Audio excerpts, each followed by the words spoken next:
Hi guys, my name is McKeon Mole, and I review movie history to prepare you for your movie future. Sorry that we're back to me holding the camera.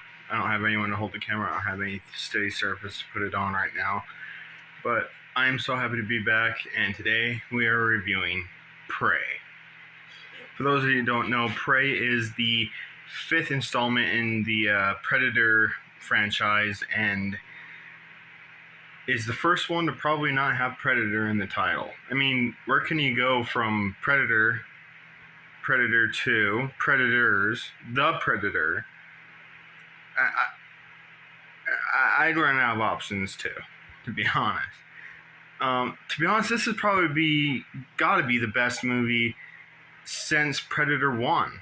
I wouldn't say it's better than Predator 1, but it definitely is at least my second favorite Predator film since the first one. And I know that's not really saying much. I didn't really mind Predators. I didn't much care for The Predator.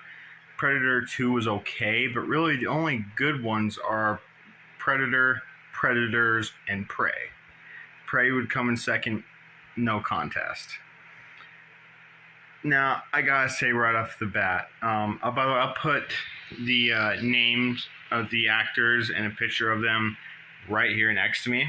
Okay, the actress that plays Naru, I believe is her name, does phenomenal in this movie. Just great as a protagonist. And I think one of the things I love most about this movie was instead of adding more predators or trying to go back to basics and then all of a sudden doing a 180 like a Shane Black film like we saw in The Predator, they do take it back to basics without giving you all the exposition that Predators did.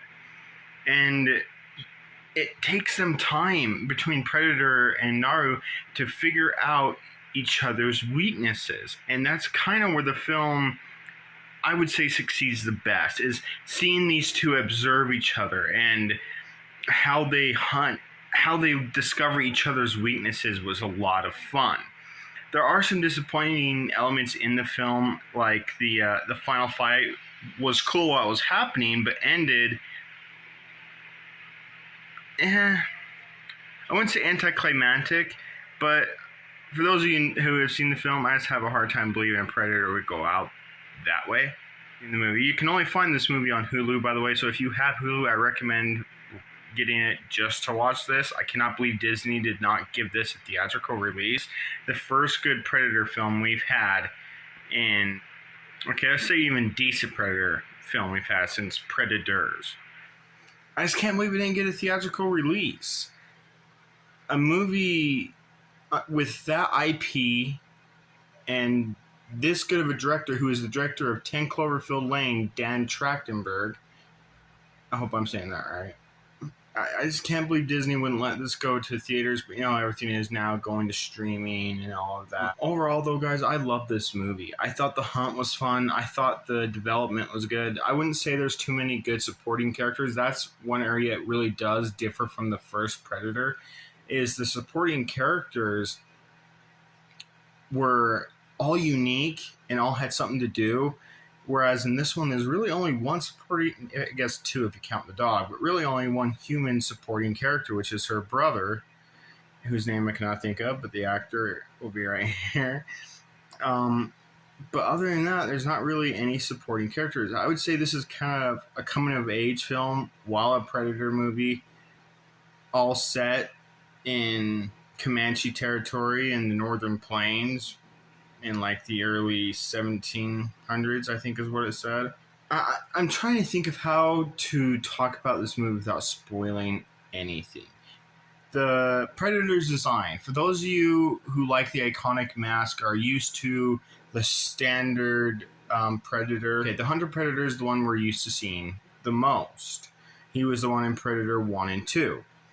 This one, I guess, is a subspecies of the standard Predator that we see, and a lot of people I've noticed online are having some issues with that, especially the mask that he wears. But honestly, I found it all very refreshing, very cool.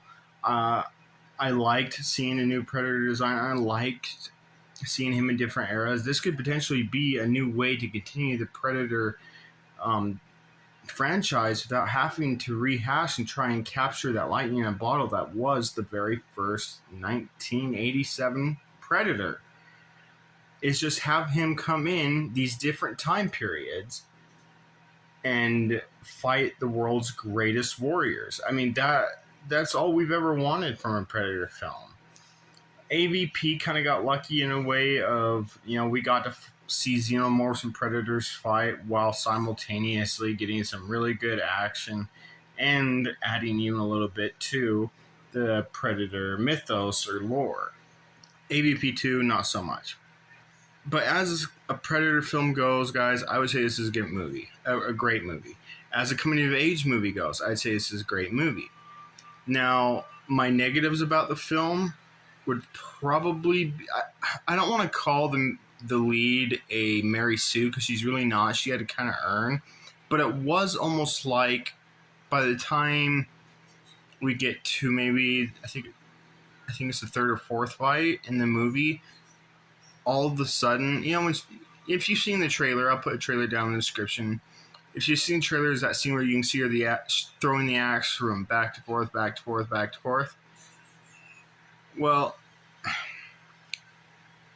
I guess you could say all that training paid off and all that, but it felt like all of a sudden she's wiping out all these guys. She's fighting a predator when her whole tribe no longer or never has believed she is a capable hunter and has never proven herself to be. And then also now Nowhere is able to take down an intergalactic predator who has the technology far above ours. But if you suspend that disbelief, just go in for the fun and the ride and honestly even the story a little bit and can forgive some of those. If the movie's good enough, you can forgive those little nitpicks. That's what some people don't understand. If there's little nitpicks and it's like, oh gosh, I can't stand that. No, if the movie's good enough, you can kind of suspend your disbelief a little bit. And I think this is one of the perfect movies for an example of that. And I think this movie succeeded as a Predator film. I wish I could have seen it in theaters. I would love to have seen this gone to theaters. I bet it would have done great. I bet it is doing great. It has an incredible rating on Rotten Tomatoes. I thought this was a great movie, guys. If you haven't seen it, I recommend you check it out. Thanks so much for watching, guys. I love you so much. From now on, I will try and get videos up more often. Hopefully, I'll find a way to, maybe I'll buy a selfie stick or something and get this phone stable when I record videos. Thank you guys so much for watching. I'm McKinnon Mole, signing out.